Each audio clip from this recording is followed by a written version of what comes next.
네, 실내 구간에 대해서 더 자세하게 알아보도록 하겠습니다. 실내 구간이라는 것은 간단히 말해서 우리가 추정하려고 하는 파라미터의 참값이 있을 것으로 예상되는 범위가 되겠습니다. 그리고 결국에 우리가 찾고자 하는 파라미터 추정에 대한 불확실성을 정량화해서 수치로 나타내는 방법이 되겠습니다. 예를 들어서 우리가 전체 인구 평균 키를 추정하고 있다라고 가정을 하게 되면은 예를 들어서 표본에서 계산한 평균 키가 170이라고 예를 들어 봅시다. 근데 우리가 이 170이라는 평균 키가 정확하게 전체 인구의 평균 키라고 확신을 할 수가 없습니다. 그래서 이제 전체 인구의 평균의 키는 예를 들어서 평균은 170으로 추정이 되지만 우리가 95%의 확률로 168에서 172 사이에 있을 것이다 라고 이렇게 나타낼 수가 있는 것입니다. 이런 형태로 결과를 나타내는 게 바로 신뢰 구간이라는 것이 되겠고요. 이때 168에서 172, 이 구간이 바로 95% 신뢰 구간이다라고 부릅니다. 이제 좀 더 포멀리하게 신뢰 구간을 정의해 보도록 하겠습니다. 그래서 신뢰 구간이라는 것은 우리가 100 곱하기 1-알파 퍼센트 이렇게 정의를 하는데요. 100 곱하기 1-알파 퍼센트의 신뢰 구간이라고 부르는 것은 우리가 이 true 매개 변수, 참 매개 변수를 적어도 1-알파 확률로 포함하는 구간을 반환하게 되겠습니다. 여기서 알파는 우리가 선택하는 값이 되겠고요. 보통 이제 0.05를 선택을 하게 되겠습니다. 0.05를 알파로 선택을 하면은 95% 신뢰 구간이 되겠죠. 그래서 우리가 이것을 수학적으로 표기를 하게 되면은 추정량을 우리가 i의 어떤 데이터셋이라고 놓게 되겠고, 이 i의 데이터셋은 뭐냐면은 ld, ud가 되겠죠. 즉 이제 l은 로어 바운드, u는 어퍼 바운드가 되겠습니다. 즉 이제 어떤 범위로 이제 표현을 하게 될 때 우리가 이 i는 추정량, 이 컨피던스 인터벌의 추정 범위가 되겠고요. 그것이 어떤 두 개의 숫자로 이제 이렇게 계집합으로 연결이 될 수가 있습니다.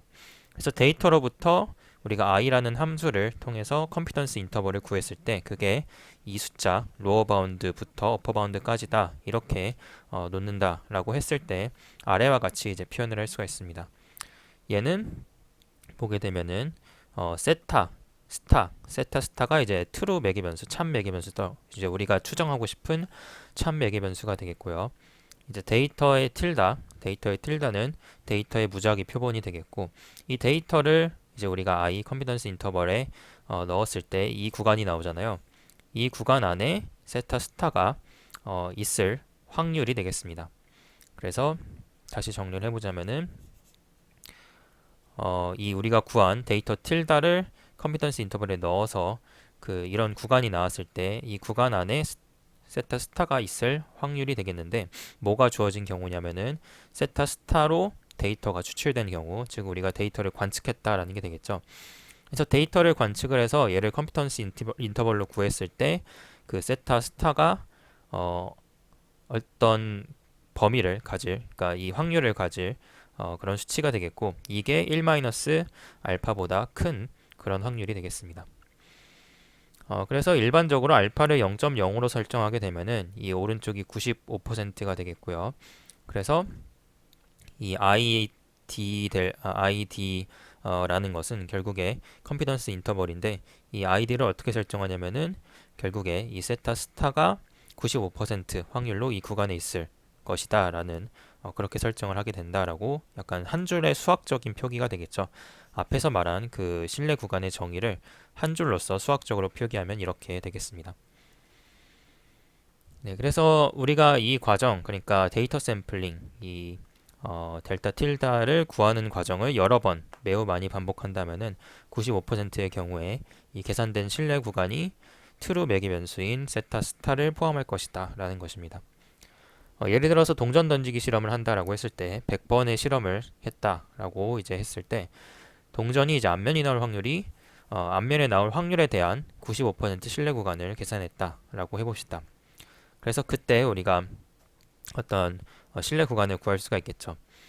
그리고 이 과정을 1000번 반복한다라고 한다면은 950번의 경우에 대해서 우리가 계산한 신뢰 구간 안에 그 세타 스타가 있을 것이다 이렇게 말을 할 수가 있습니다. 그래서 주의해야 될 점이 있는데요. 결국에 신뢰 구간이 95%라고 해서 트루 매개 변수 세타 스타가 그 구간에 있을 확률이 정확하게 95%라는 뜻이 아닙니다. 이제 트루 매개 변수는 고정된 값이고요. 그것이 이제 특정 구간에 있을 확률은 0 아니면 1이 되겠고요. 결국에 이제 95%라는 것은 우리의 방법이 이렇게 데이터를 추출하는 것을 여러 번 해봤을 때 장기적으로 95% 정도의 정확도를 가진다라는 의미로 해석을 하면 되겠습니다. 네, 이제 이 신뢰 구간을 어떻게 구성하는지 자세히 알아보도록 하겠습니다.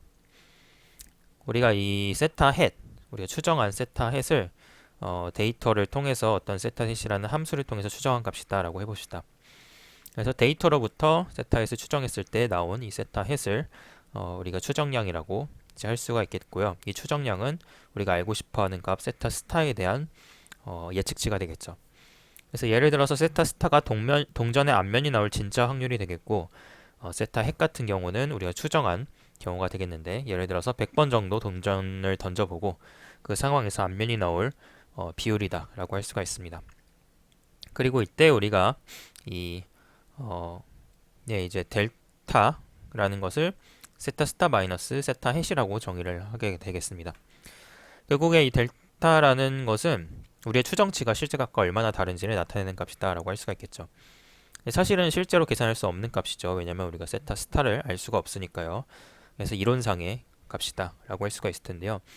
이 델타를 결국에 우리의 추정치랑 실제 값의 차이라고 두게 되겠는데 이 델타의 표본 분포를 한번 생각을 해보겠습니다. 이 델타의 표본 분포를 생각을 해보면은 이 분포에서 이 2분의 알파 분위수를 델타로 놓고요. 이 델타 언더바라고 할까요? 예, 델타 언더바로 놓고 얘는 이제 델타 언더바로 놓고 그리고 이제 1-2분의 알파의 분위수를 델타 어퍼바라고 이제 표기를 하겠습니다. 그래서 분위수라는 것은 예를 들어서 0.025의 분위수는 전체 데이터의 2.5%가 그 값보다 작은 지점을 말하게 되겠습니다. 그래서 이런 거죠. 정규 분포를 생각을 해보면은 이제 알파가 0.05라고 했을 때 그때 2분의 알파의 분위수 델타 언더바는 이 지점의 x값이 되겠죠. 얘가 이제 델타 언더바라고 볼 수가 있고요. 그리고 이제 분위수 1-2분의 알파의 분위수는 이제 97.5%의 지점을 가지는 이 x의 지점이 되겠습니다. 얘가 이제 델타의 어퍼바가 되겠고, 네, 일반적으로 뭐 표준 정규 분포라고 했을 때는 마이너스 1.962 델타 언더바가 되겠고요. 델타 어퍼바는 1.96이 이제 어퍼바가 되겠죠. 네, 그래서 이것을 이용하면은 아래와 같은 등식을 세울 수가 있습니다. 결국에 probability of 델타 언더바 보다 크거나 같고 이 라지 델타는 이제 델타 어퍼바보다 작거나 같은 그런 확률은 우리가 오른쪽과 같이 할 수가 있다, 계산을 할 수가 있다가 되겠습니다. 그래서 이제 델타를 이제 풀어서 쓴 것뿐이 되겠죠. 이게 바로 1-알파 확률이다 라고 할 수 있습니다. 그래서 이 식이 의미하는 바는 앞에서 말했던 그 문장을 식으로 그냥 고친 게 되겠죠. 결국에 이 델타라는 것은 라지 델타라는 것은 우리가 이 추정량과 실제 값의 차이다라고 할 수가 있겠고요. 그 추정량과 실제 값의 차이는 우리가 이 델타 언더바랑 델타 어퍼바 사이에 있을 확률, 그 추정량의 차이가 이 델타 언더바 어퍼바에 있을 확률이 뭐 이 알파가 이제 0.0이라면 얘는 95%다 이렇게 얘기를 할 수가 있게 되겠죠.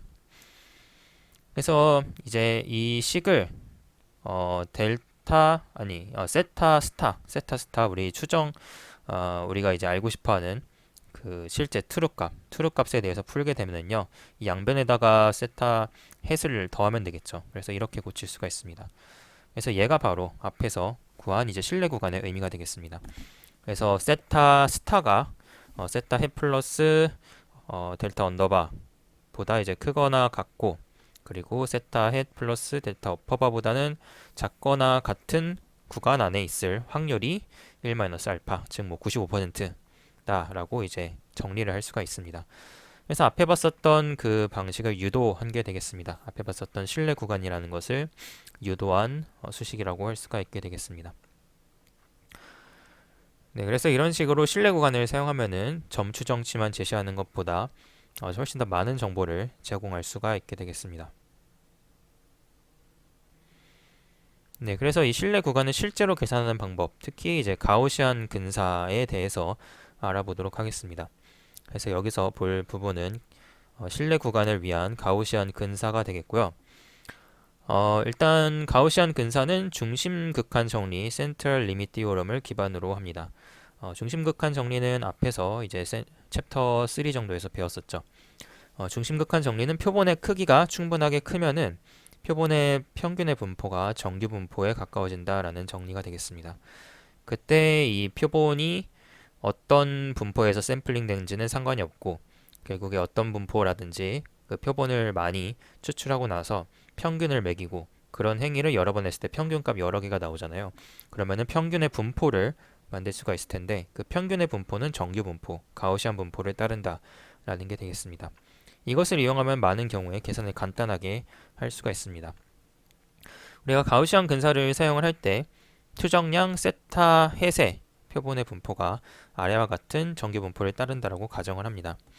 그래서 우리의 추정치 세타 햇이 어떤 정규 분포인데 이 정규 분포는 세타 스타를 중심으로 하고 스탠다드 에러의 제곱이 분산인 그런 정규 분포가 되겠습니다.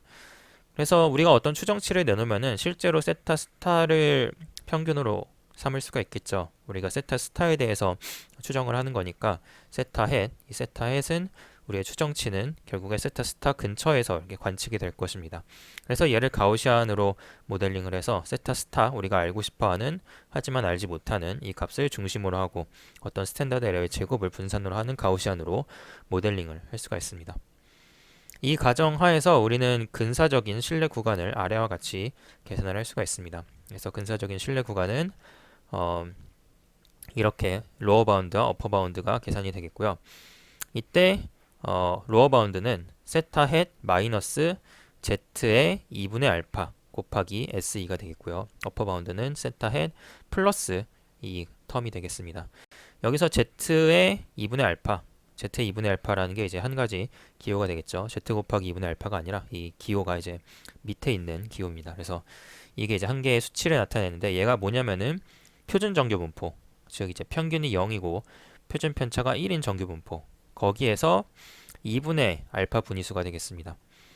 그래서 뭐 알파가 0.05다라고 하면은 이제 얘는 이제 1.96이 되겠죠. 그래서 그런 식으로 계산이 됩니다.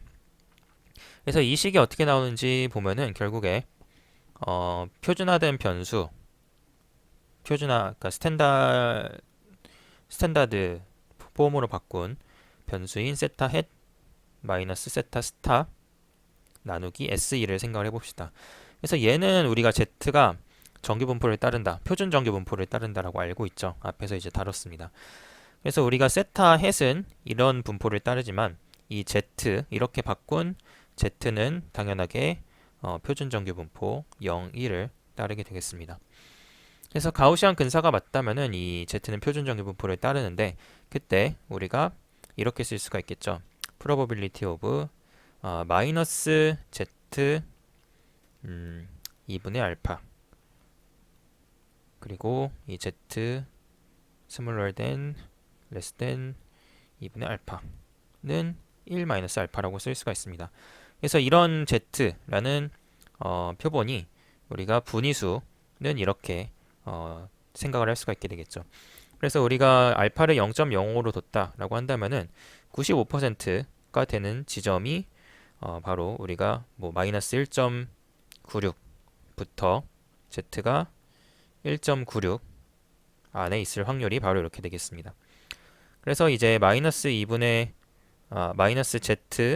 2분의 알파 얘가 이제 그 분위수 1.96이잖아요. 마이너스 1.96이기 때문에 얘가 바로 95%이다 이렇게 쓸 수가 있겠죠. 네, 그래서 이때 우리가 그 앞에 봤던 Z의 정의를 대입하게 되면은 이 Z의 정의가 얘죠. 얘 z를 대입을 하게 되면은 우리가 얘 사이에다가 이제 se 세타 헷 마이너스 세타 스타를 쓸 수가 있게 됩니다. 그리고 이 식을 세타 스타만 남기고 정리를 해보겠습니다. 그래서 양변에다가 이제 SE를 곱해주고 세타 헷을 더해주게 되면은 우리가 이 식을 얻을 수가 있겠죠. 네. 그래서 결과적으로 이게 바로 우리가 얻고 싶어하는 값 1-알파의 신뢰 구간이 되겠습니다.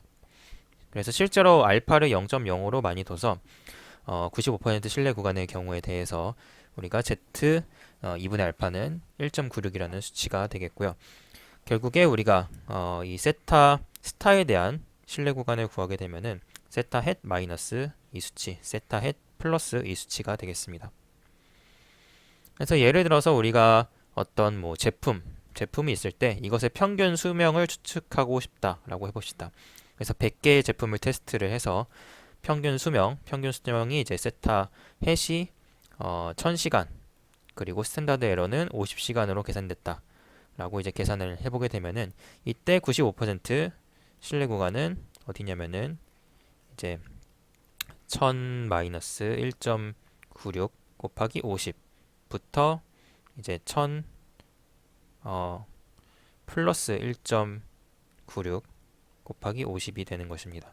그래서 이런 식으로 신뢰 구간 95%를 구할 수가 있게 돼서 결과적으로 얘를 계산을 해보면 902시간에서 1098시간이 됩니다. 그래서 이 구간 안에 95%의 확률로 세타 스타가 있을 것이다 라고 추론을 할 수가 있습니다.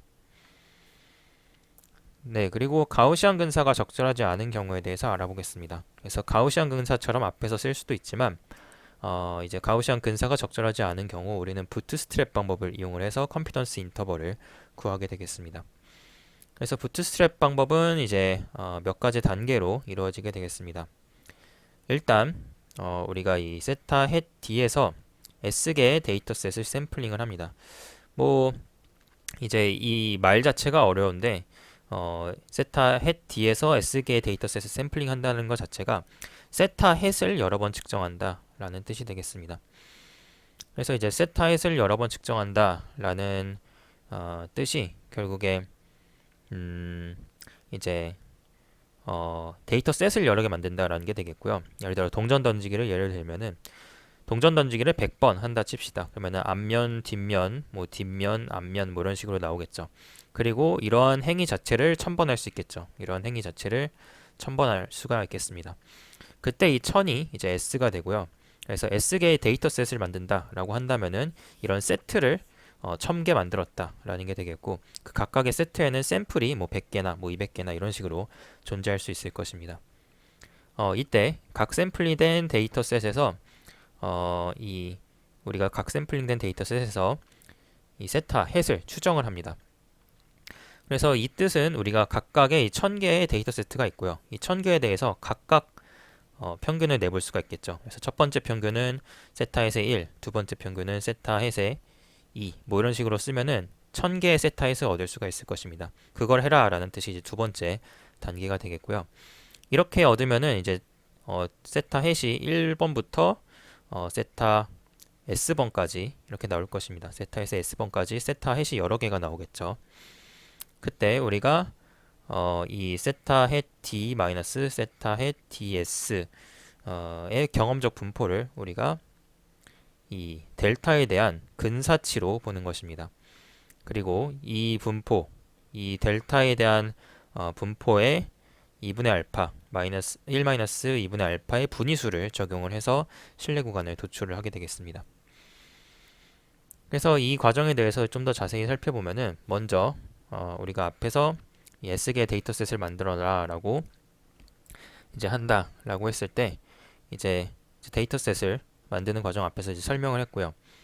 그리고 이제 각 샘플링 된 데이터셋에 대해서 이런 식으로 세타 헷을 구하게 되겠고 그 다음에 우리가 세타 헷 D 마이너스 세타 헷 DS의 분포를 고려한다 라는 뜻은 우리가 이제 왜 중요한지 이제 보면은 우리가 원래 추정치 세타 헷 D 얘랑 부스트 스트랩 샘플에서의 추정치 사이의 차이를 나타냅니다.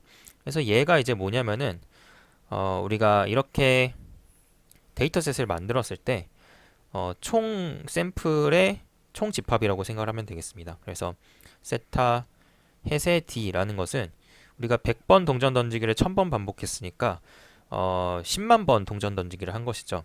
그러면 얘는 이제 10만 번 동전 던지기를 했을 때 그때 평균 세타가 되겠습니다. 얘 값은 하나가 되겠죠. 그래서 이렇게 구한 세타 햇이랑 우리가 얘로 구한, 즉 이제 이런 100번 던지기를 1000번 반복한 얘로 구한 이 차이를 구할 수가 있게 되는 것입니다. 그래서 얘를 이제 델타라고 놓게 되는 것이죠. 그러니까 우리가 이 전체 데이터셋으로 세타 햇을 구한 것을 이제 그냥 세타 햇이라고 쓰고요. 그리고 데이터셋 각각으로 구한 것을 이제 1번, 2번 이런 식으로 번호를 붙여서 쓰면은 이렇게 계산을 할 수가 있잖아요. 세타 햇 빼기 세타 햇 1번. 그래서 이제 델타 1번이 나오고요. 그리고 세타 햇 빼기 세타 햇 2번. 이런 식으로 하면 델타 2번이 나오고 이런 식으로 델타 1000번까지 나오겠죠. 그러면 이 델타의 분포를 히스토그램 같은 것으로 그려볼 수 있겠죠. 그래서 이렇게 델타의 분포를 구하고 어떤 히스토그램 같은 것으로 이렇게 그려진다 라고 했을 때 우리가 알파를 고려를 해서 2분의 알파랑 마이너스 1 마이너스 2분의 알파 분위수를 고려할 수 있습니다. 우리가 델타가 1000개 있으니까요. 만약에 알파가 0.05다. 그러면은 이제 50번째 수랑 950번째 수를 구하면 되겠죠. 2분의 알파니까 25번째 수겠네요. 25번째 수랑 975번째 수를 구하면 되겠습니다. 그래서 이렇게 델타를 1번부터 1000번까지 있을 때 이제 수치로 나열을 할 수가 있겠죠. 작은 수부터 큰 것까지 이제 수치로 나열을 했을 때 우리가 델타 25랑 델타 975를 얘를 이제 25번째 975번째 숫자 크기 순으로 나열했을 때 그 두 개의 숫자를 우리가 컨피던스 인터벌로 쓰겠다라는 뜻이 되겠습니다. 그래서 전체 데이터셋으로 세타 햇을 구하고 그리고 샘플링을 통해서 세타 햇의 뭐 1번, 2번, 3번에서 1000번까지 구하고 이 차이를 델타로 놓고 그리고 그 델타의 분포를 그려서 우리가 걔를 이제 뭐 25번째, 975번째 숫자를 이제 채취를 해가지고 걔를 컨피던스 인터벌로 쓰겠다라는 의미가 되겠죠. 그래서 약간 알고리즘이 복잡하지만 부트스트랩을 우리가 컨피던스 인터벌 구하는데 썼다라고 할 수가 있습니다. 네, 그래서 이런 식으로 우리가 부트스트랩 방법으로 정규 분포가 적절하지 않을 때 컨피던스 인터벌을 구할 수가 있게 되겠습니다. 네, 그래서 앞서서 신뢰 구간의 개념이랑 계산하는 방법에 대해서 배웠는데요. 이제 신뢰 구간을 해석할 때 주의해야 될 점에 대해서 이야기해 보려고 합니다. 많은 사람들이 이제 신뢰 구간의 의미를 오해하고 있는데 이것은 이제 매우 중요한 개념적 차이를 간과하고 있기 때문이 되겠습니다. 가장 흔한 오해 중에 하나는 95% 신뢰 구간 i라는 것이 주어진 데이터 d에 대한 매개변수 추정치 세타에 대해서 진짜 매개변수가 이 구간에 있을 확률이 95%다 라고 이제 생각하는 게 가장 흔한 오해가 되겠습니다. 수학적으로 표기하자면은 세타 스타 걔가 이제 i의 원소일 경우가 95%이다 라고 생각하는 경우가 되겠습니다. 근데 이것은 이제 사실이 아니고요. 이제 베이지안 신용 구간이라는 게 생각하는 게 바로 위와 같은 방법이 되겠습니다. 그래서 지금까지 배운 빈도주의적 신뢰 구간과는 다르다라고 할 수가 있습니다. 그래서 프리퀀티스트 빈도주의적 신뢰 구간의 진짜 의미는 구간을 생성하는 절차가 진짜 값을 95% 포함할 것이라는 그런 뜻이 되겠습니다. 이것이 무슨 말인지 생각을 해보면은 수학적으로 이제 표기를 해볼 때 우리가 이 세타 스타에서 즉 트루 값에서 반복적으로 d 틸다를 샘플링을 합니다. 즉 우리가 이 표본을 많이 채취한다 라는 뜻이 되겠죠. 동전 던지기를 많이 했다 라고 해봅시다. 그래서 이 동전 던지기를 되게 많이 했을 때 그걸 통해서 신뢰 구간 이제 d 틸다에 대한 신뢰 구간을 계산을 할 수가 있죠. 뭐 부트스트랩 방법으로 구하든 앞에서 봤었던 뭐 그 가우시안 모델링으로 구하든 어쨌든 이제 신뢰 구간을 구할 수가 있을 것입니다. 그래서 이때 이 신뢰 구간을 계산했을 때 그 신뢰 구간 안에 세타 스타가 있을 확률이 95%다라는 뜻이 되겠습니다. 그래서 얘랑 차이가 이제 약간 직관적으로 와닿지는 않죠. 그래서 조금 더 쉽게 이해해 보도록 하겠습니다. 그래서 여러분이 동전 던지기 실험을 100번 했다라고 가정을 했을 때 동전의 앞면이 나올 확률에 대한 95% 신뢰 구간을 계산을 했습니다. 그래서 동전을 100번 던져서 그래서 D 틸다가 동전 100번 던지기 대한 데이터셋이 되겠죠. 그걸 통해서 신뢰 구간 이 I D 틸다를 계산을 했습니다. 이 과정을 1000번 했다 라고 반복했다 라고 생각을 해봅시다. 그래서 이 과정을 1000번 했으면 뭐 10만 번 동전 던지기를 한 것이겠죠. 그러면은 여러분이 계산한 1000개의 신뢰 구간이 있겠죠. D 1번에 대한 D 틸다 1번에 대한 신뢰 구간이 있을 것이고요. 또다시 이제 D 틸다 2번에 대한 신뢰 구간이 있을 것이고요. 이런 식으로 1000개에 대한 신뢰 구간이 있을 것입니다. 그러면은 이 여러분이 계산한 1000개의 신뢰 구간 중에서 950개 정도가 진짜 확률인 세타 스타를 포함하게 될 것이라는 의미가 되겠습니다. 이것이 바로 신뢰 구간의 의미가 되겠고요. 그래서 앞서서 이제 이 많은 오해 중에 하나인 이제 이 신뢰 구간 안에 세타 스타가 있을 확률이 95%다. 이게 아니라 이렇게 우리가 샘플링을 해서 만든 신뢰 구간을 여러 번 반복했을 때 그 중에서 이제 이 신뢰 구간 여러 개 중에서 세타 스타가 진짜로 그 안에 있을 확률이 95%다라는 뜻이 되겠습니다. 그래서 이 두 접근의 핵심적인 차이는 무엇을 고정된 것으로 보고 무엇을 랜덤한 것으로 취급하는지에 따라 달려 있습니다. 그래서 아래와 같은 빈도주의적 접근에서는 이 세타 스타를 알려지지 않은 고정된 상수로 취급을 하고요. 얘가 상수로 취급을 하고 데이터를 랜덤한 것으로 봅니다. 반면 베이지안 접근에서는 데이터를 고정된 것으로 보고요. 그리고 매개 변수를 랜덤한 것으로 봅니다. 그래서 이러한 차이로 인해서 직관에 반하는 결과가 나올 수가 있습니다.